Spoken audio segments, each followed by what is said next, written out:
This is Patricia Windrow at the Cable Easel, coming to you with a program dedicated to painting and drawing, hoping that along the way I can help you with some of your problems as you watch what I do. Today I've got a setup which sort of foretells the fall season. It's perfectly ordinary items set up in as simple a composition as I can think of, because I find that complicated compositions are, first of all, they are not interesting and they distract one. So with perfectly simple purchasable props, such as pumpkins and those strange turban gourds and corn and just an old apple, you can make a composition that is interesting and is also dealing with something very important in painting, and that is the circle, the sphere, the ball. If you can paint a ball or a sphere of any kind, then you can paint a nose and a cheek and an eye. So all of these examples that I tried to give you have got a fundamental reason of how to start with the basics. I work from life. That's been my thing for many, many years. I do not work out of the imagination. I always work from life, whether it's out of doors or whether it's in the studio. That's why I bring these things in here. I start with a perfectly blank canvas, no pre-painted backgrounds, no 4-inch house brushes, but just a blank canvas which has been treated with a darker color because it messes up the television transmission if it's on white. So I prepare it with a darker color. I also draw with what I call tinted turpentine, and that means that I'm going to start drawing directly on this canvas from what I see. Placing it on the canvas is of vital importance for the general how you're going to plan a canvas, and many times I suggest that people work on a canvas that's larger so that they can maybe cut it down later if they have not placed the objects in a proper manner on the size of the canvas. So if you place it in the center, you can cut off the parts that are of no interest or simply aren't part of the composition anymore. So I'm starting with the largest item, of course, and I'm going to show you how the sphere or the circle is important to do. You don't start drawing the sections first. You will draw the sphere first, and then whatever details come along after that, then all to the good. And so they radiate to the center. That is fairly obvious, and anything that is a circle, the shadows follow the shape of the sphere, and so do these wonderful veins or ribs on a pumpkin. A pumpkin is a wonderful thing to work with. First of all, it doesn't rot. It takes weeks and weeks for it to change its shape or to go bad, which is not what you can say for flowers. So pumpkins, even though they foretell of the fall and all sorts of other holidays, they are vital subject matters to use when you need to take time, because not everybody should be able to draw in a matter of a half an hour and complete an important picture in a very short space of time. So getting something that cooperates, as it were, and does not go bad is the point. Onions are also the same nice kind of subject matters to use, as are certain kinds of apples. But flowers fade and they give problems. Now I've got a diagonal here, which leads the eye right into the picture. I'm talking about something called composition. A lot of people are a little bit afraid of the word composition because they're not quite sure of what it means and how you do it. Well, there are a few basic truths to composition. Diagonals are always interesting. Without a diagonal, you get a static composition, something which doesn't have much movement. Diagonals lead your eye into the picture, and they also give you a sense of distance. So, and here's the lovely turban one, and I'm going to try and show you that by laying this out with the spheres, you're going to attend to the details later. This is one sphere inside another one. However, part of it has turned into a kind of an ottoman, an ottoman for the turban to sit in. But these details are all built within the sphere. Now, here's the way this fellow is constructed. The anatomy of these things is utterly fascinating, and if you find yourself able to paint this with the shadows falling in the right way, then you can do portraits. For people to think that they can sit down and do a portrait without the basic information of what happens to shadow and light and texture in the third dimension, then it's kind of a waste of time. All of these details of this corn back here, I'm going to attend to later. I'm really interested in doing these spheres for you right now with these wonderful patterns in that turban gourd. I believe there must be a more scientific word than that, but let's use turban gourd for the moment.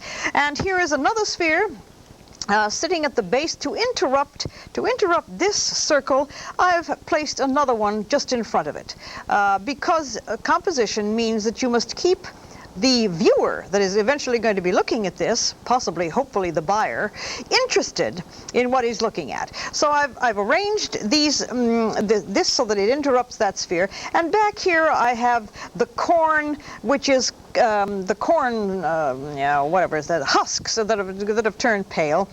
And they're going to give some interest and break away from the circle, just like comedy relief in a skit. It doesn't mean to be funny, but it serves the same function as comedy relief. Here, these lovely sort of hairy and silky looking things are used in such a way to give some variety to this composition. Well, I've got it laid out. I'm going to use a sable brush, and I'm going to mix right here on my palette. Here's my palette, just another piece of masonite. I don't believe that you have to go and buy a $50 mahogany palette if you're starting out, and even if you're an accomplished painter. You can use whatever surface you have around. I mean, it is foolish to think that you've got to go and spend $400 in the art store in order to start being a painter. Just be a painter by putting paint on canvas. And so my advice always is just do with what you have, and with dedication and a certain amount of obstinacy, you're going to find yourself painting. Okay, with a base of white, which is, I always use zinc white because it tends to turn yellow less quickly. You'll notice that I say less quickly because, well, whites turn yellow. That's why when you see old paintings, you will see that many of them look old and dirty and yellow, and that's exactly what happens to them when white paint does in fact turn yellow.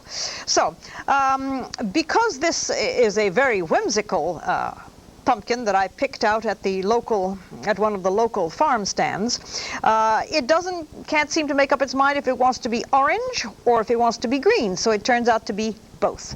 And with a mixture of some cadmium yellow, I'm putting in the lighter tones first as I mix along. If I've got a good mix of the yellow, you put those in first. And this all is possible only when you work from life. If I were to have covered this entire area here with orange, I would have found myself in severe trouble because the color changes. Here, when the area that I'm working on now is falling into shadow, which means that I'm going to be using the opposite on the color wheel to deepen this pumpkin color, and that is purple. Purple is the opposite of orange, and that is what is going to give you the opportunity to lower and deepen the brilliance of the orange. Also, there's a touch of green, and I use something called sap green because the pumpkin is got green tinges to it, seeing as how it's maybe this time of year, or maybe this is the breed that it is. But it's only when you work from the actual thing that you're able to find these wonderful gradations of color and things which are, well, it's not found when you're tapping your imagination. It is found only when you work from life.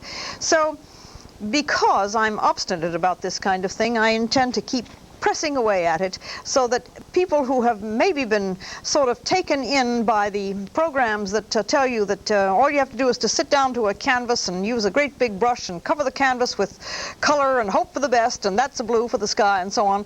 I'm afraid that one needs to have a great deal more information than those programs give you. And working from life is going to be, first of all, far more interesting, and secondly, much more revealing about the subjects that you're painting. I'm mixing some greens and some mauves, a little bit of white in this area where the pumpkin has turned. It's from orange to green. These blends, a nice tight shot in here will show you how the lovely blends take place and what keeps these things really interesting. There you are. When you can blend the two colors together, and I'm going to turn this just a little bit to get rid of the reflections. Well, maybe not. Okay, I'm going to try to keep the reflections at a minimum because that interrupts your viewing. The darkness of these colors are no, there's a green. I don't use green very often, but sometimes I find that for speed's sake, I don't use green in my studio very often, but there's nothing really forbidden about it. It's a question of getting a better green when you mix it yourself. However, because time is limited and I work so quickly on these programs, I feel that I ought to give you some of the tricks about working fast. So I'm blending all of these different tones in. Oh, I've got that wrong. I'm going to have to lighten that a little bit. And when I make a mistake, I think that's probably a good idea so that you can see how to correct the mistakes. This was a little bit lighter over here, and I'd put too much dark on it. So I've got these ribs sort of denoted here, and what they do as they turn the corner. There's a little bit of green down here. And now I'm going to, well, let me see what happens over here. Oh, this is all shadow place. Well, let's get some shadow in there. Mauve, a touch of green, and some of this wonderful rust color is what is going to make my shadow tone, which is coming from this wonderful stem. And I'm going to put the shadow on right now and see whether or not I can pull this off to show you. I'm going to put the shadow in before I put the stem in, which is kind of backwards, but I've got the paint wet here, and I want to show you how you follow the contour of the pumpkin and the shadow stops there. It's to me, I always try to make sure that, see, it follows the contour of the pumpkin, and when it stops because it's fallen off into another place. I don't quite understand it, but as I say, that's what happens when you work from life. You get yourself some really interesting problems and incomprehensible happenings on your canvas. Here is the rest of the shadow of this part. This thing right up here is casting the shadow down here, and I hope that everybody is as intrigued as I am. Of course, maybe I just go on and on a little bit too much about it, but that's the way it is when you're interested in working from these things that present problems, and you wonder, what is it that does that? And then you find out, well, it's that wonderful gizmo up at the top there that is casting those shadows. So I have another shadow back here, and now I'm going to put my knife down and I'm going to wipe my brush and give you some brilliance over here, which is where that shadow is. Let me see, a little bit more orange there. And this is where this shadow is. So as you can see, and of course it blends rather quickly, and then there is a highlight. There's a very dim highlight, nothing to really brag about, but there is a highlight here, and it's right next to the shadow, which makes the shadow even more prominent. So you see all of these wonderful techniques that take place there. Now I can show you that. Okay, while I'm readjusting this, I'm going to take a break for half a minute. Don't go away. I'll be right back. I want to make this so that the reflections don't bother you, so I'll be right back.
I'm going to be continuing with this project that I have managed, I think, to do a better thing with the reflections problem, and to show you how you can get this wonderful turn and twisting thing. And the only way that I can tell you that this is done is by looking at what you see and understanding the anatomy of this particular item. That one of the reasons that I chose this piece was because of this strange kind of wonderful root that was vine that was left on here when it was picked in the field. Most of the time these nubs are gone, and that's a pity, but fortunately this fellow was still there. And now I'm going to show you the reason that I didn't put this on first is because I'm going to run it down with another brush. I'm going to use this smaller brush right here, and I'm going to pull this there's that wonderful detail, as you see that thing that turns there, and I'm going to pull this down here with a brush with some rather liquid paint on it. Remember that the painting that I'm going over is quite wet, and that means that I'm going to be able to pull this down and give the nice variety. I need a little bit more water. Nice variety of thinness and thickness here. This thing turns and twists because it has faded and gotten this wonderful interest to it. And there is the way you handle this is by delicately and improvisationally, somewhat improvisationally, to get that. So now you will see that this makes all a great deal of sense, the shadow that is cast on the pumpkin from this piece. And I've got some highlights coming from this detail up here in where it turns, and the only way that you can possibly know how this happens is by having it in front of you and really staring at it and being interested enough. This is too brilliant, so I'm going to take my finger and I'm going to simply wipe it off a little bit and remove some of the brilliance of that, which is why many times painters have such filthy hands, obviously. Let me go on to this turban one and tackle the corn at another time if we have the time. I just wanted you to see how these compositions begin and how fascinating it can be when you are in fact dealing with things that are right there in front of you, especially that they're going to be there for many, many weeks, and they're going to not play you a bum trick and go bad on you.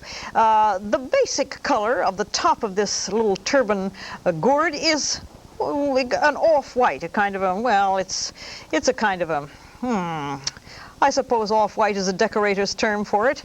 It's nice and brilliantly lit here, but for the most part it is white. So I'm going to show you the sections of this thing and put them in, and then start to put the shadows of this item, which I believe is probably a nice, well, let me see, it's kind of burnt umber, raw umber, a little bit of yellow ochre going down here, because these things they're casting a shadow upon themselves.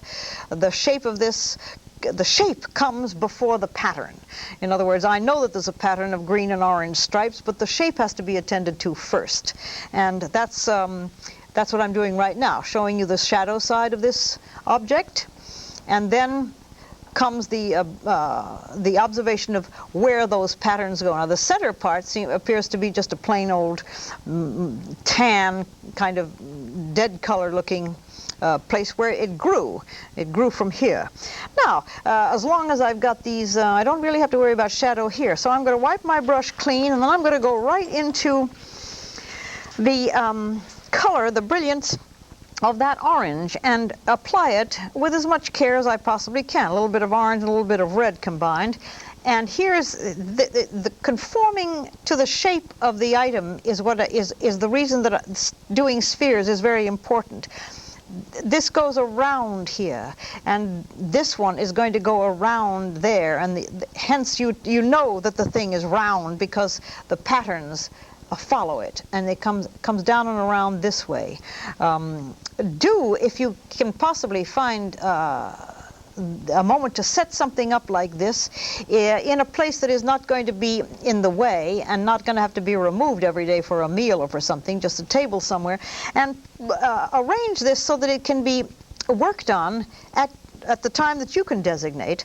And then you'll find that all of these problems turn out to not be problems, but they turn out to be interesting observations that you have managed to solve by using the object itself as your subject matter. Around here, the orange gets darker because it's in shadow, and so I'm going to deepen the color of the orange. That's called rust, and burnt sienna, and some raw sienna, and that is, even the orange has a shadow problem. Only to be observed when you're working from life. Now, that's the orange, and I can now go into the green, which is a nice deep tone. I'm going to mix that with a little bit of the umber and try and follow these wonderful dark patterns that come around. And this is, I'm going to stop talking and show you how I can manage to get this probably as close as I possibly can to the real thing. This is a very thin one. It has a lovely ending to it. It just sort of ends in a feathery kind of shape. And this one, and then in here, a whole bunch of them come in very dotty and very feathery. I could probably use a smaller brush, but I'm going to continue with this one because I also feel that there's too much concentration on these other programs that tell you to go and buy this brush and that brush, or to use a 4-inch brush, that you don't need anything more than a 4. That's not so at all. You need many different size brushes, just like when you sew or embroider or cook, you need many different size tools and implements. And so you do need to have brushes that are going to accommodate the task at hand. This one manages to turn very nice and thin when it's in profile, and then it can get thicker when I use it flat-faced. Here are some of these stripes working directly from the object at hand, and being sure to try and keep the characteristic of this particular object. It's like a portrait. You are actually doing a portrait of this object, and if you don't have the features right, it's not going to look like the object. And that's one of the problems with portraiture. You had better have the nose and the eyes and the mouth and the chin and the hair and the ears and the whole so on right, otherwise it isn't the person. And it's foolish to try and expect people to think that that is the person. Well, anyway, now I'm going to get around to this tan area right here that is around, that the turban part of this thing is sitting on. It's sitting on a kind of a tannish. Well, that's too light, so I'm going to lower that value with a little bit of my umber color that I mixed before, and run around, and then it gets darker here. So as I go around, I'm going to make it get darker because it's falling into shadow. And as I get around here, it's actually quite dark. As a matter of fact, it's darker than I would have imagined, but I'm going to do that anyway, obviously, because this thing is casting a shadow. It's casting a shadow of itself. Its turban is casting a shadow on this little plate that it's sitting on. Now, the lower part is a brilliant, I'm going to wash my brush because it's gotten a little bit of green in it. The brilliance of this bottom part is really, I'm using some vermilion tone mixed with a little bit of cadmium orange. My palette is not as limited as the palette on many of these other programs. The other programs manage to do things with 5 colors. That's absurd. The world is full of more than 5 colors. So, and I use an average. I have talked about this before. An average of about 14 colors. You don't have to have them, but it makes a tremendous difference in the subtlety of color if you do, in fact, have about 14 colors. So here is the lower part of that object, and it gets quite pale orange here as it comes around to the top, and a little bit of yellow. Okay, so the basic tones that you use, and they're going to blend. This blends very beautifully here as it goes from red to pale yellow. And the reason that oils to me are so interesting is because they do, in fact, blend better than most other mediums. Watercolors blend, but it is extremely tricky, and in my opinion, it fails a good deal of the time.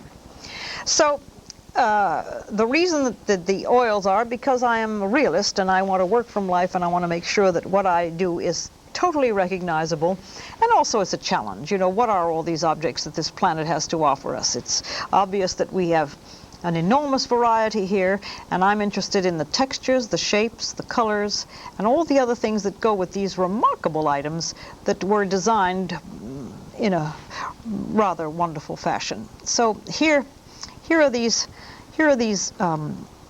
patterns here on the bottom here, following the contour. Once again, working with spheres, you can see the contour of this object as I'm working on it, and it's so fascinating to me to be able to see something and then simply transfer it. It's not simply transferred, but what I've done and what this whole project is about is to take something that is in the third dimension and transfer it to the second dimension, which is what this is. The flat is the second dimension.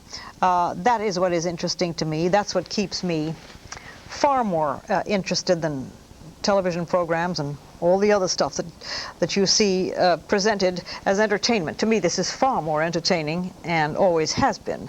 So I hope that whatever I'm doing is as entertaining for you to watch as it is for me to do.